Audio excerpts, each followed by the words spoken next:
Dalam amanat perpisahannya, Yesus berkata kepada murid-muridnya, "Akulah pokok anggur yang benar, dan Bapakulah pengusahanya. Setiap ranting padaku yang tidak berbuah dipotongnya, dan setiap ranting yang berbuah dibersihkannya, supaya berbuah lebih banyak. Kamu memang sudah bersih karena firman yang telah kukatakan kepadamu. Tinggallah di dalam aku, dan aku di dalam kamu.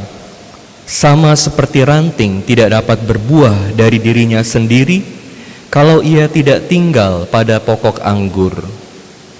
Demikian juga kamu tidak berbuah, jikalau kamu tidak tinggal dalam aku. Akulah pokok anggur, dan kamulah ranting-rantingnya.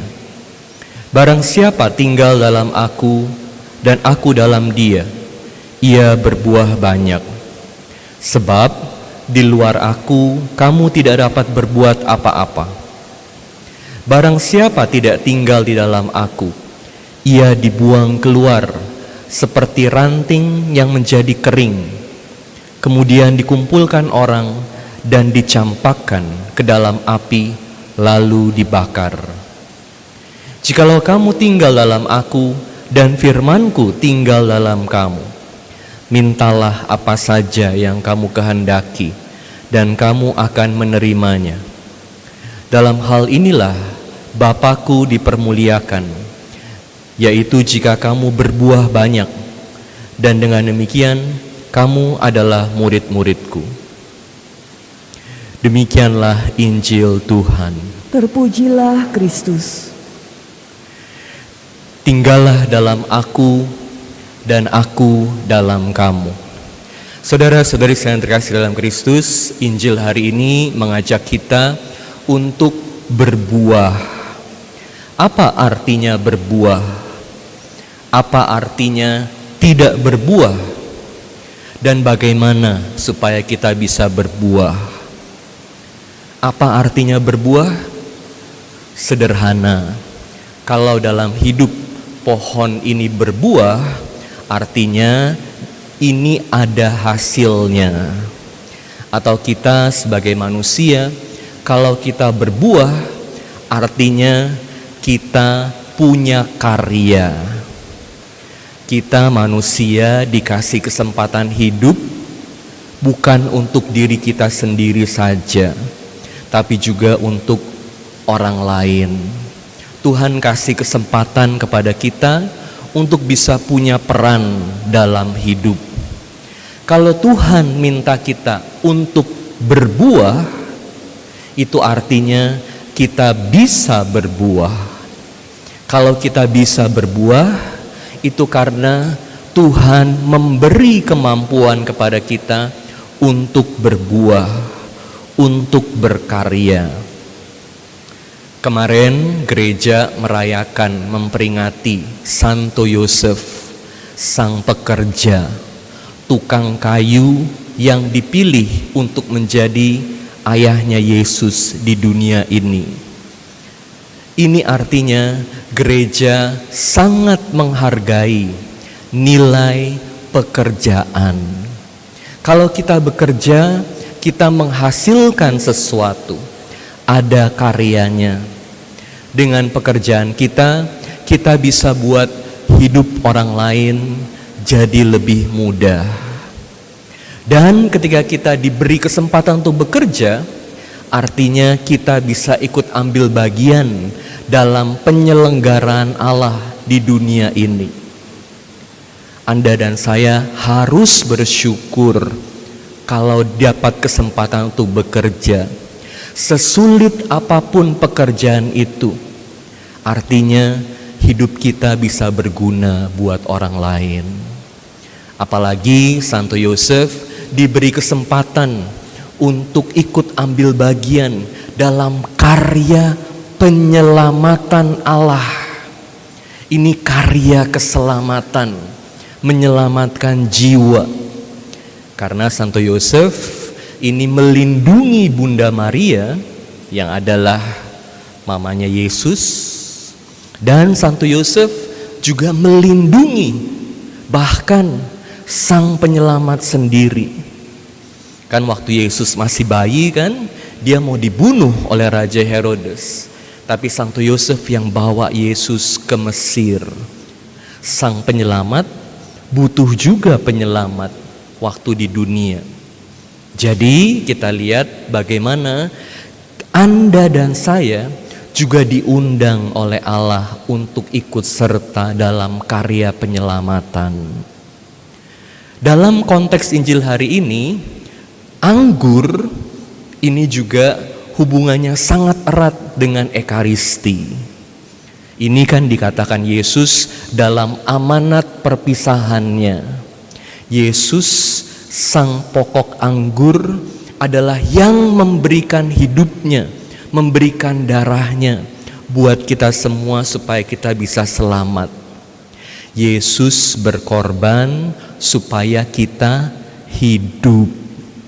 Yesus mati supaya kita selamat dalam rahmat Tuhan.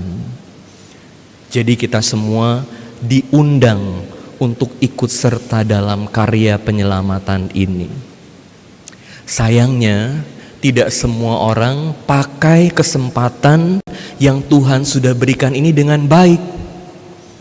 Ada banyak orang yang fisiknya masih hidup tapi jiwanya udah mati. Karena apa? Karena hanya pikirin diri sendiri aja, gak mau berkorban. Kalau mau berbuah, harus menjadi seperti Yesus yang mencintai. Cinta kasih memberikan kehidupan buat orang lain. Dan pengorbanan ini di mana-mana kita bisa lakukan, bisa berbuah. Tapi orang juga banyak yang tidak berbuah dalam setiap kesempatan yang diberikan kepadanya. Sebagai ayah, kita semua bisa berbuah. Anda sekalian berbuah sebagai ayah. Ayah yang berbuah adalah ayah yang pikirin gimana anak-anaknya, kerja dari pagi sampai sore supaya anak-anaknya bisa makan, nabung uang supaya anak-anaknya bisa sekolah. Tapi ada banyak juga ayah yang gak tahu bagaimana jadi ayah. Sibuk foya-foya, sibuk senang-senang sendiri, sibuk minum-minum.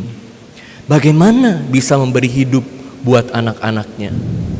Seorang ibu di rumah dengan berkorban, beresin rumah dari pagi, siang, sore, malam, masak, capek demi anak-anak, berkorban buat keluarga.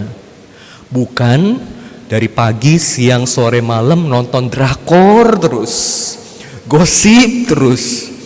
Gimana mau berkorban buat anak-anak? Gimana mau memberi hidup buat keluarga? Seorang pemimpin di gereja bisa aja karena gak mau berkorban, yang dicari cuman kehebatan diri sendiri. Yang penting namaku harum.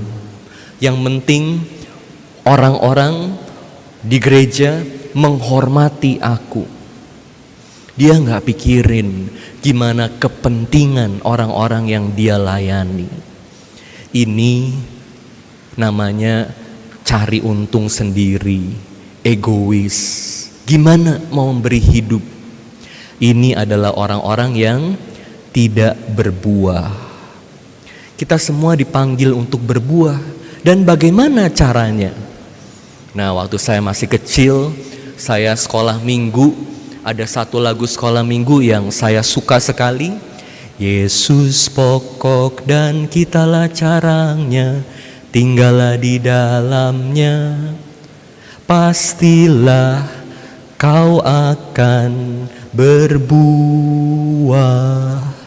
Gimana caranya supaya berbuah?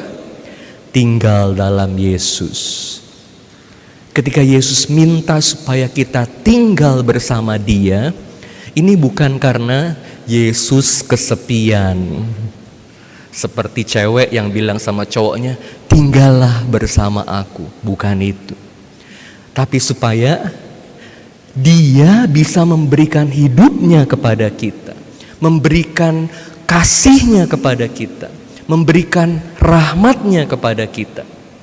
Jadi kita perlu terus-menerus belajar bangun hubungan dengan Yesus. Karena tanpa Yesus kita bisa buat apa? Dan kalau hidup kita sekarang ini bisa baik, itu pertama-tama selalu karena inisiatif dari Allah. Bukan karena kita hebat, tapi karena Allah menggerakkan kita. Allah mempertobatkan kita. Seperti dalam bacaan pertama, kita dengar kisahnya Paulus. Siapa Paulus?